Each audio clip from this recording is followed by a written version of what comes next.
salam sejahtera sahabat Troops yang terkasih dimanapun Anda berada. Pernah dengar mengenai Lexio Divina? Mari kita bahas Lexio Divina saat ini bersama saya, Suster Skolastika Putri Karmel.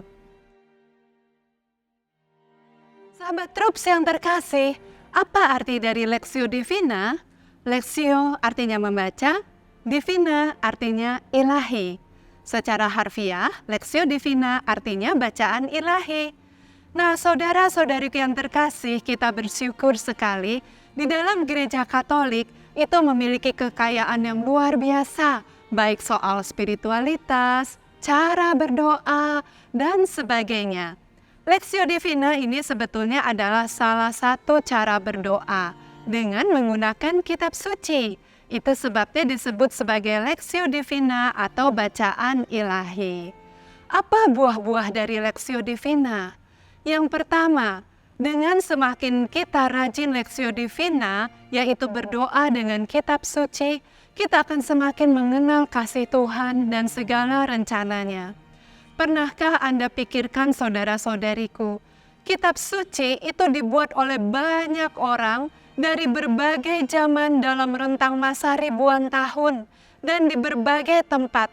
Namun dari awal sampai akhir, dari kitab Kejadian sampai kitab Wahyu, itu konsisten mewartakan kasih Tuhan yang ingin menyelamatkan manusia. Sehingga sungguh bisa kita lihat, hal ini tidak mungkin terjadi kalau bukan Roh Kudus sendiri yang bekerja di dalam itu. Karena itu dengan semakin sering kita melakukan Lexio Divina, berdoa dengan kitab suci, kita akan semakin mengenal Tuhan dan mengenal segala rencana-rencananya. Dan juga saudara-saudariku yang terkasih, semakin sering kita berdoa dengan kitab suci, kita akan semakin mengenal Yesus. Tentu sangatlah bohong ya jika kita berkata, aku mencintai Yesus, aku mengasihi Tuhan, tapi tidak pernah baca kitab suci. Karena kalau kita mencintai seseorang, pasti kita ingin tahu lebih banyak tentang dia. Nah, para pemuda pasti paham betul soal ini kan? Kalau Anda naksir nih seorang gadis, pasti Anda ingin tahu lebih banyak tentang dia. Tinggalnya di mana ya? Hobinya apa ya? Kebiasaannya apa ya? Begitu kan? Demikian juga kita. Ketika kita mengatakan bahwa kita mencintai Tuhan, itu bisa dibuktikan dengan semakin sering kita membaca kitab suci. Karena semakin kita membaca kitab suci, kita akan semakin mengenal Yesus. Dalam kitab suci itulah kita mengalami sapaan Tuhan. Kita sungguh merasakan sabda hidup yang menutrisi jiwa kita. Sabda menjadi daging. Nah, mungkin ada yang protes. Tapi kan bosen ya, baca kitab suci itu gitu-gitu aja. Itu lagi yang dibaca. Kalimatnya tuh nggak berubah-berubah. Ya iya, kalau kita baca kitab suci, tahu-tahu kalimatnya berubah, nanti kita bingung dong ya. Nah, tapi saudara-saudariku, sahabat Troops dimanapun Anda berada. Jika kita mendengarkan kicau burung, kita akan merasa senang kan, merasa damai. Walaupun burungnya itu berkicaunya begitu-begitu saja. Tapi walaupun setiap pagi kita mendengarkan kicau burung, kita tetap merasa senang. Demikianlah ketika kita membaca kitab suci. Berdoalah dulu mohon kehadiran Roh Kudus. Maka ketika kita membaca walaupun kitab suci yang sama, walaupun membaca perikop yang sama, tapi kita baca di waktu yang berbeda, Tuhan akan menyapa kita secara lain. Nah, sekarang bagaimana caranya melakukan Lexio Divina atau berdoa dengan kitab suci? Caranya yang pertama adalah pilihlah dahulu bagian yang mau Anda pakai untuk berdoa. Boleh pilih satu perikop, boleh pilih mengikuti bacaan liturgi pada hari itu sesuai dengan kalender yang ditetapkan oleh gereja. Nah, setelah Anda memilih, masuk tahap pertama yang disebut dengan Lexio atau membaca. Jadi artinya Anda baca perikop itu bolak-balik Anda baca dan baca lagi.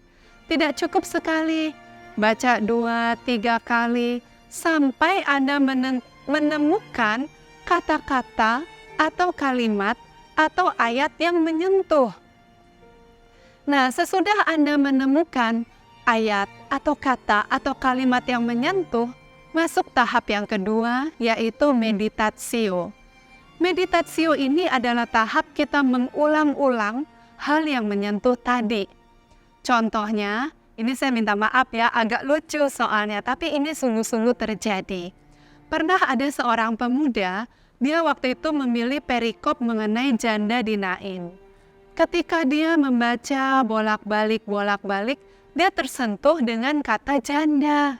Jadi ketika meditatio, yang dia ulang-ulang dalam hati itu, janda, begitu. Nah, tapi saudara-saudariku, ini sungguh kitab suci ya, Tuhan sendiri yang berbicara kepada kita. Ketika dia mengulang-ulang kata janda dalam hatinya, dia waktu itu oleh Roh Kudus diingatkan kepada mamahnya. Jadi ternyata saudara-saudariku, dia baru ingat bahwa selama ini dia banyak melukai mamahnya yang kebetulan memang sudah janda.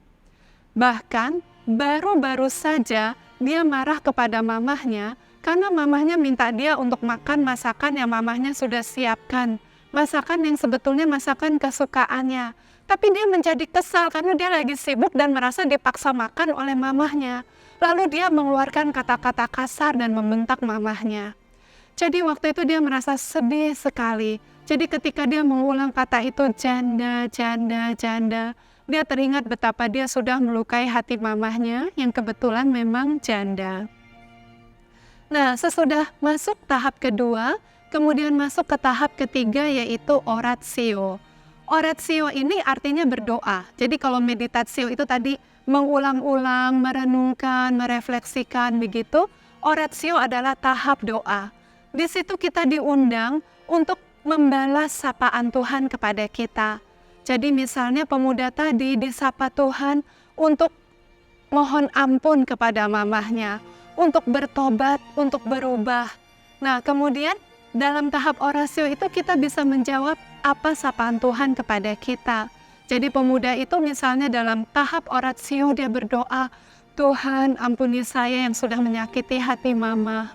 Tuhan tolong saya, beri saya rahmat agar saya tidak menyakiti hati mama lagi.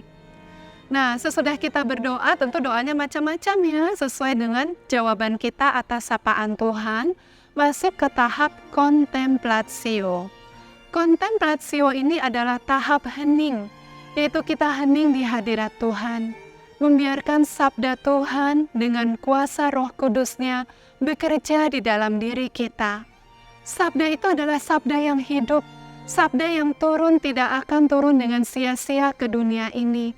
Dia akan masuk ke dalam hati kita dan mengubah kita sesuai dengan kehendak Allah. Jadi kita biarkan diri dalam hening, kita biarkan diri kita ditarik dalam keheningan, dan disitulah Roh Kudus bekerja di dalam diri kita. Dengan demikian, maka kita telah menyelesaikan doa dengan kitab suci atau Lectio Divina. Tuhan memberkati.